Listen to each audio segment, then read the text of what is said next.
BFM Business, les chercheurs d'art de Goût de Luxe Paris, Karine Vergnol et Olivier de Vincent. L'actualité des galeries, des antiquaires, des maisons de vente aux enchères. C'est donc tous les vendredis après le journal de 14h avec Olivier de Vincent. Bonjour Olivier. Bonjour. Et au sommaire de ce chercheur d'art, une pluie de météorites sur Drouot. Une collection de tableaux de haute volée chez Tajan, une collection de billets de banque toujours à Drouot. Et puis notre traditionnel petit saut de puce au puce. Allez, on commence tout de suite par l'événement de la semaine. Goût de Luxe Paris, chercheur d'art, l'événement de la semaine. On avait fait monter un petit peu le suspense. Olivier de Vincent, ça avait été annoncé durant la nuit blanche, mais effectivement, une pluie de météorites va s'abattre ce week-end sur Drouot. Cette fois-ci, elles seront là. On les a déjà vues en exposition, mais ça n'est pas l'Arlésienne. Ce sont bien les météorites annoncées pour la vente de maître Christophe Lucien. Une formidable collection qui est réunie et avec quelques morceaux de choix. Vous allez voir que ça change la vie quand on vend des météorites. En tout cas, c'est la conviction du commissaire-priseur Christophe Lucien. Vendre des météorites, c'est un rêve de commissaire-priseur, puisque réunir dans une même dispersion uniquement des objets extraterrestres, c'est vraiment quelque chose de rarissime. Alors, une des météorites emblématiques que nous avons, c'est la météorite Canyon Diablo, qui est absolument légendaire aux États-Unis. Elle a créé Météor Crater, qui est un des hauts lieux du tourisme américain, et qui est une météorite qui est tombée il y a environ 29 000 à 40 000 ans sur Terre, et dont on sait que les Amérindiens utilisaient le métal pour fabriquer des flèches. Et la plus grosse, c'est cette météorite Gibeon, qui provient d'un désert de Namibie. Alors, plus décoratif de d'autres, ce sont ce qu'on appelle les palasites, c'est-à-dire du nom du scientifique qui en a découvert la substance interne, et qui comporte des olivines, c'est-à-dire un petit peu comme les péridots terrestres. C'est-à-dire que quand on la regarde par transparence, vous voyez, ce sont des météorites qui ont une couleur jaune interne.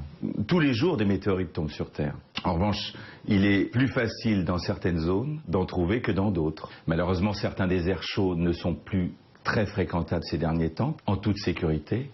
Donc les chercheurs de météorites se retournent surtout vers les zones d'Amérique du Sud, les déserts d'Amérique du Sud ou bien l'Antarctique. Ce qui fait aussi l'intérêt de la météorite et qui attire beaucoup les collectionneurs d'art contemporain, c'est le fait que les météorites sont des objets qui ont été façonnés dans la haute atmosphère sans l'intervention humaine, et qui prennent une dimension sculpturale comme celle-ci. C'est l'art brut de la nature. Fourchette de prix entre 10 et 60 000, 70 000 euros.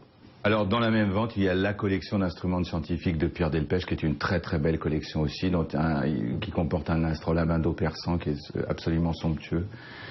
Et puis il y a aussi des minéraux, et notamment des diorites orbiculaires corses, qui est la fameuse napoléonite, dont les gisements ont disparu de Corse. Donc c'est aussi dans cette vente une pièce extrêmement rare. Alors effectivement, une vente assez exceptionnelle et des météorites, mais pas seulement 250 météorites, mais donc ce que nous présentait le commissaire-priseur Christophe Lucien, des instruments, des livres scientifiques anciens. Et l'obélisque en napoléonite, c'est quand même pas mal d'avoir ça chez soi. Ça c'est so chic, en tout cas les expositions publiques c'est ce week-end à Drouot. Et la vente c'est lundi le 7 décembre de 11h à midi. Mais ce week-end il va s'en passer des choses à Drouot, Olivier. Parce que c'est un week-end de folie. Drouot est ouvert ce week-end. Vous y allez, vous allez chiner, pré-chiner avant d'acheter dans toutes les salles de Drouot. Alors ça va, la palette est large. Le plus amusant, c'est peut-être la vente de street art de Marielle Ligard qui sera lundi prochain. Mais il y aura aussi des artistes qui vont venir pour faire des performances. Je crois qu'il y a au moins 7 artistes japonais qui vont se relayer pour peindre sous vos yeux des œuvres qui seront ensuite vendues. Et puis pour ceux qui préfèrent le Noël traditionnel, il y a des crèches, il y a des santons, en veux-tu, en voilà. Drouot étant épargné par la problématique de la crèche. Peut-on mettre une crèche à Drouot? Oui. Donc week-end de folie ce week-end, ce samedi et dimanche à Drouot. Allez, les ventes de la semaine. Goût de Luxe Paris, chercheur d'art, la vente de la semaine. Et là, ça se passe notamment chez Tajan, la semaine prochaine, les 8 et 9 décembre, une remarquable collection de tableaux. Claudia Mercier, bonjour. Bonjour. Vous êtes commissaire-priseur chez Tajan. Qu'est-ce qu'elle a de remarquable, cette collection de tableaux qui sera mise en vente les 8 et 9 décembre prochains? Elle est remarquable d'une part par la qualité des œuvres présentées. Il s'agit d'artistes et de figures éminentes qui ont marqué l'histoire de l'art du XXe siècle. Et il s'agit également de l'œil d'un collectionneur qui a choisi de mettre la femme au centre de sa collection. Ce que nous allons Alors c'est presque la collection parfaite. On a l'impression qu'il avait des cases à remplir. Un petit Picasso, un petit Metzinger, un petit... Oui, non, mais c'est vrai que c'est un petit musée que nous présentons, des pièces qui sont quand même considérées comme... Vous n'êtes pas seulement le commissaire-priseur qui va taper du marteau, comme on dit, vous êtes aussi la responsable de quoi? Du marketing, du développement de Tajan? Du département commercial et du développement, voilà. Nous sommes de plus en plus à l'écoute des attentes de nos clients et nos clients d'y répondre d'où. C'est-à-dire, Claudia Mercier, que quand on est commissaire-priseur, on peut avoir aussi ce rôle à côté, on peut avoir ce deuxième métier. Bien sûr, on peut avoir plusieurs casquettes en étant commissaire-priseur, on peut être spécialiste. Ça veut dire qu'il faut aller trouver cette collection, il faut pêcher le client? Et oui. Le plus facile, c'est vendre, finalement. Oui, c'est vrai. Surtout que ce sont les départements et les spécialistes qui s'en occupent. Non, notre rôle est plus en amont des ventes et d'établir une relation de confiance et de conseil avec nos clients. Donc, un peu d'épicerie, beaucoup de marketing, et les nouvelles technologies également? Et les nouvelles technologies, puisque nous développons également des ventes exclusivement sur Internet, en live, avec un studio qui est dédié. Là, nous avons une prochaine vente d'accessoires de mode, par exemple, bientôt à venir. Alors, on peut découvrir quelques-uns des tableaux de cette très très belle collection qui sera vendue chez Tajan. C'est ce qu'on va faire d'abord en compagnie de Caroline Cohn pour la partie des tableaux qui sont plutôt de fin 19e, début 20e. Ce tableau de Félix Vallotton, c'est la cuisinière. On rentre dans l'intimité de cette cuisine, on regarde cette cuisinière qui nous tourne le dos, qui a l'air de cuisiner une sauce. Autant on peut le rapprocher de tableaux comme la chocolatière de Vermeer, mais la chocolatière nous fait face. Et là, c'est ça qui est nouveau dans ce tableau et qui en a fait un chef-d'œuvre. C'est ce nouveau cadrage et cette nouvelle façon de présenter ce sujet. Nous avons la chance d'avoir un ensemble de 5 tableaux du douanier Rousseau, ce qui est assez rare en vente puisqu'on n'en trouve pas beaucoup, dont ce tableau, le lion dévorant un boa. Alors, quand on regarde ce tableau, on a l'impression que c'est un mythe qu'on connaît, qui pourrait être tiré de l'Iliade et l'Odyssée, et pas du tout. En fait, le douanier Rousseau, qui avait une petite vie de modeste employé des douanes, a voulu créer ses propres mythes. C'est vrai que ce lion, on dirait presque une chimère à tête de lion, avec le sang qui coule, c'est très réaliste. Ce grand nu de Metzinger est le nu à Céphalonia. C'est une époque où Metzinger est sorti du cubisme analytique qu'il avait appris avec Picasso. Il a décidé de faire sa propre peinture, mais tout en gardant tout ce qu'il avait appris du cubisme. Ce qui fait qu'on a ces drapés très géométriques, avec ces formes géométriques. Et pourtant, on a cette femme qui nous regarde et qui dégage une sensualité assez étonnante. Nous avons 2 œuvres de Fernand Léger. Fernand Léger considérait que la couleur était la vérité dans la peinture. Et c'est vrai qu'à travers cette peinture, on voit qu'il a voulu travailler des couleurs fortes. Il a décidé d'abandonner un peu toutes ces idées sur le modernisme qu'il voulait mettre en avant, la mécanique, et revenir à la nature. Cette collection de tableaux, elle est déjà à voir en ce moment même chez Tajan, 37 rue des Mathurins. Elle sera en vente donc du 8 au 9 décembre. Claudia Mercier, on voyait là avec la spécialiste d'art moderne de la Maison Tajan, Caroline Cohn, effectivement cette image de la femme qui est finalement le fil conducteur de cette collection de tableaux. Tout à fait. Notre collectionneur est un passionné de la femme. Nous pouvons il traduit toute sa sensibilité à travers les œuvres choisies dans la collection. Et nous présentons entre autres bien sûr la femme dans son intimité avec la cuisinière de Vallotton, mais aussi la femme mère avec un très très beau tableau de Maurice Denis. Alors, le tableau de Maurice Denis, on croit que c'est une maternité, pas du tout, c'est une femme en train d'allaiter son enfant. Enfin, oui. D'habitude, c'est pas la maternité de la Vierge. Oui, elle a un côté très religieux, effectivement. Et puis il y a une deuxième partie de la vente avec des tableaux beaucoup plus... Là, on va vers le contemporain. Je vous propose de découvrir quelques morceaux de choix en compagnie de Julie Rally, c'est la responsable du département peinture contemporaine.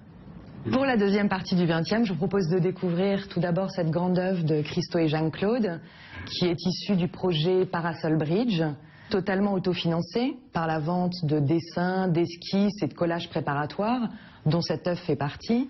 Tout d'abord, c'était un projet totalement inédit, parce que c'est la première fois qu'une œuvre d'art était créée pour exister simultanément en 2 endroits différents de la planète, aux États-Unis et au Japon. Au matin d'octobre 91, plus de 3000 parasols ont été ouverts simultanément de part et d'autre du Pacifique.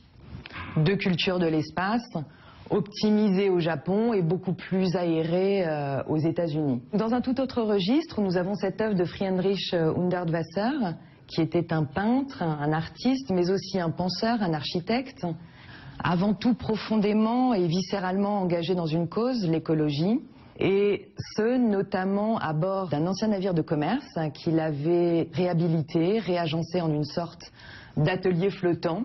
On est dans le thème en ce mois de décembre avec la COP21 à Paris. Friedrich Hundertwasser érigeait l'art comme un lien entre la nature et l'homme et met à dire la nature est irréprochable, c'est l'homme qui a des défauts. Ici, un portrait de Wayne Gretzky par Andy Warhol, le roi du pop art. Wayne Gretzky, un joueur professionnel de hockey sur glace, surnommé The Great One. Ce portrait s'inscrit dans la lignée de la série The Athletes, série dans laquelle Andy Warhol plaçait les stars du sport, les étoiles du sport, comme les nouvelles stars du XXe siècle. Warhol avait d'ailleurs dit « The sport stars of today are the movie stars of yesterday ». Voilà la présentation de cette deuxième partie de collection de tableaux par la directrice du département art contemporain de Tajan, Julie Rallier. On rappelle la vente, donc c'est le 8 et 9 décembre, et c'est déjà à voir chez Tajan, 37 rue des Mathurins. Claudia Mercier, merci beaucoup à vous. Je rappelle que vous êtes commissaire-priseur chez Tajan. Une petite info autour de la BD, Olivier. Alors vous avez dimanche en duplex entre Paris et Bruxelles, vous avez des ventes de BD. Il y en a une première à 17h avec votre héros préféré, Rahan, avec son collier à 5 griffes et puis une chevelure d'Absalon. C'est tout à fait ce que vous aimez. Bref, les dessins de Chérep, c'est très rare qu'il y ait des Rahans dans les ventes. Et puis le soir, à 14h, il y a une première vente classique avec de Bilal jusqu'à Jung, c'est le créateur de Blondie qui a inventé des grosses filles bien en chair. Voilà pour ces ventes de BD entre Paris et Bruxelles. Et des ventes, on en a encore sous le manteau.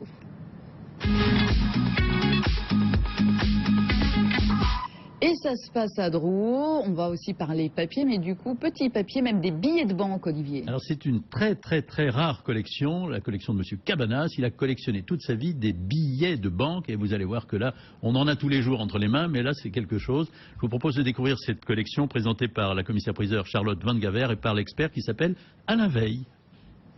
Il y a un marché de collectionneurs qui est assez vif dans la mesure où il n'y a pas eu de vente de collection de billets depuis plus de 15 ans. La dernière vente, c'était la collection de Lamar en 2000 à l'hôtel Drouot. Et donc le marché est en demande. Cette collection est vraiment complète avec des billets de monnaie du XVIIIe siècle et toute une importante série consacrée aux billets Banque de France du XXe siècle et des dessins originaux. C'est bien avant les assignats, c'est ce qu'on appelle le billet de monnois ou billet de monnaie qui est fait en 1709 sous Louis XIV. À la fin du règne, le pays est absolument sans argent et ça permet de payer les impôts, mais rien d'autre. Mais ça a tout de même pouvoir libératoire pour payer les impôts. C'est extrêmement rare, on en connaît quelques dizaines d'exemplaires. Après, il y a les billets de la banque de l'eau ou de l'As. Les deux prononciations sont acceptées et c'est l'inventeur de la bulle spéculative, l'as ou l'eau comme vous voudrez. Les fameux assignats, d'abord des assignats à effigie royale, comme ce très rare assignat rose de 300 livres avec l'effigie du roi. La collection Cabanas fait un vaste panorama de tout ce qui est le billet de banque français de la Banque de France.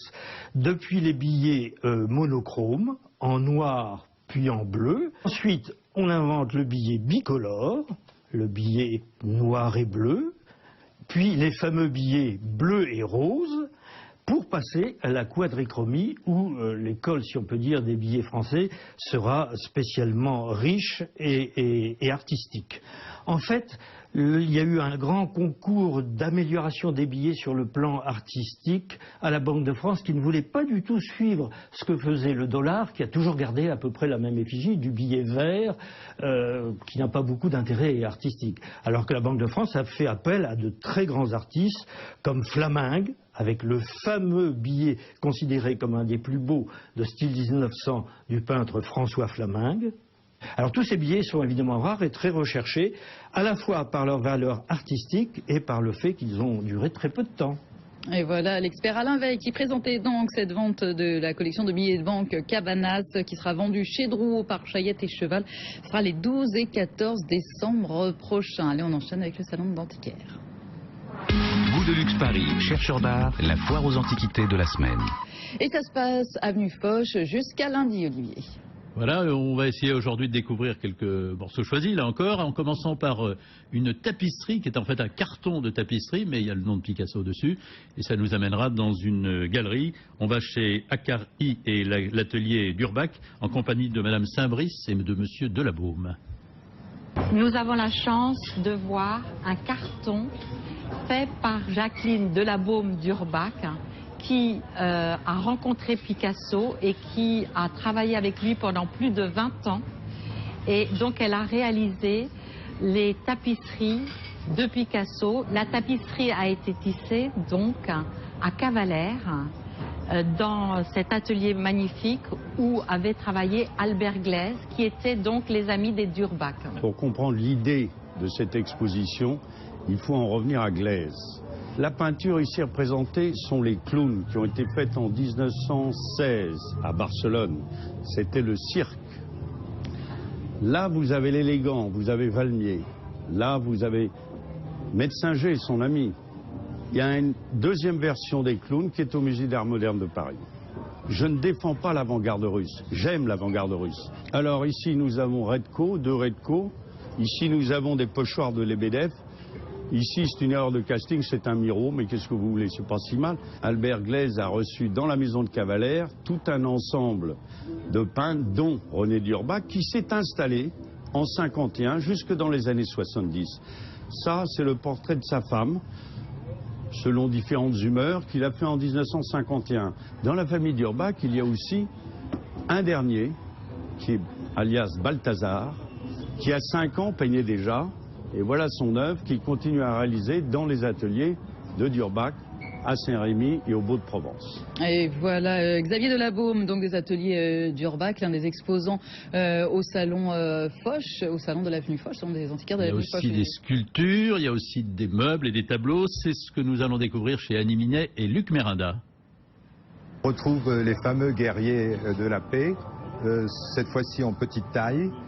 Ils font 0,70, ils sont toujours donc en fer martelé avec du cristal de roche.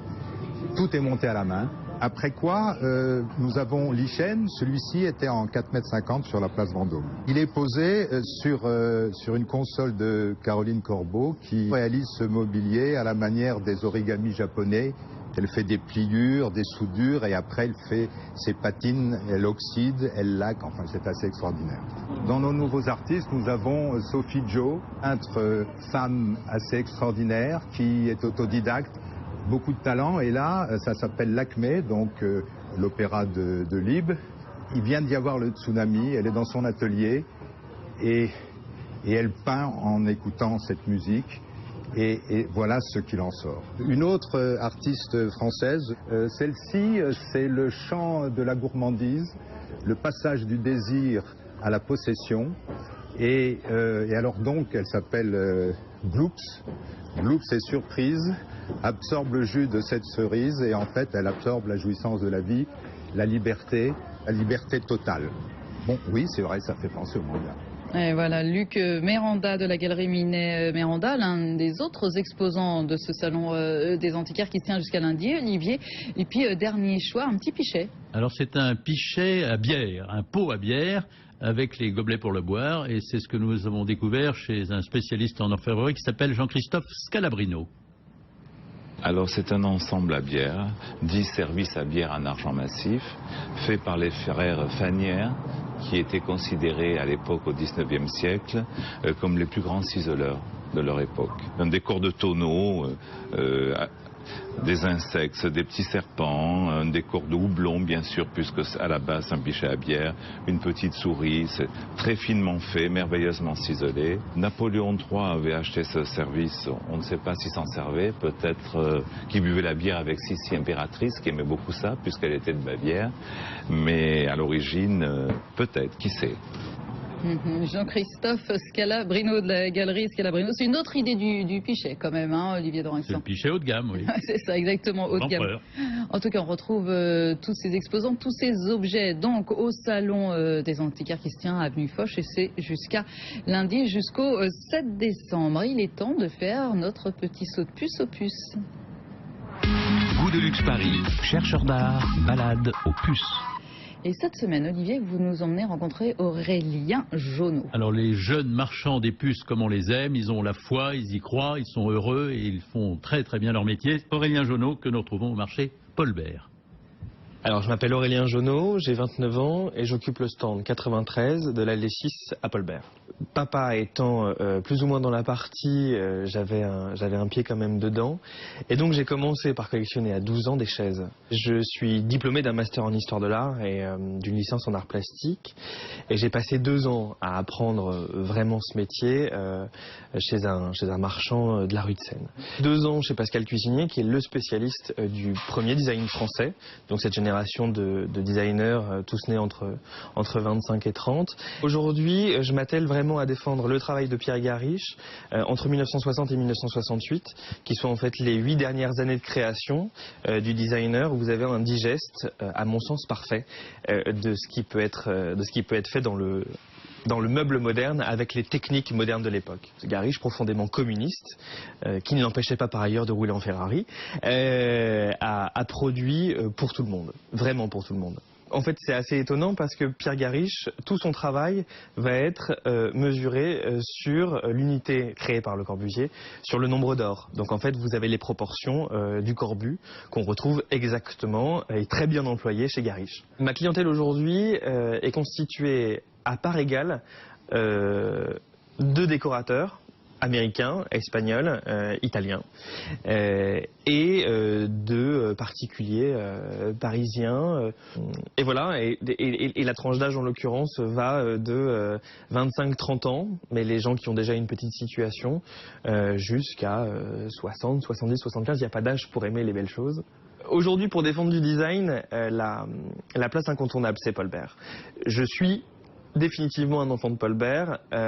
Ma période de stage chez Pascal Cuisinier s'est faite dans le stand juste à côté. J'ai appris ici, j'ai grandi ici et aujourd'hui je me sens mûr de défendre ce design-là, évidemment sur ce marché. Et voilà Aurélien Jauneau, un jeune pucier donc à découvrir au marché Paul Bert, on l'avait compris, à l'E6, stand 93, très exactement. Merci beaucoup à vous pour toute cette petite balade. Olivier Dorinxon, on vous retrouve la semaine prochaine, comme on dit, même heure, même endroit, vendredi prochain. Merci. Bonne semaine.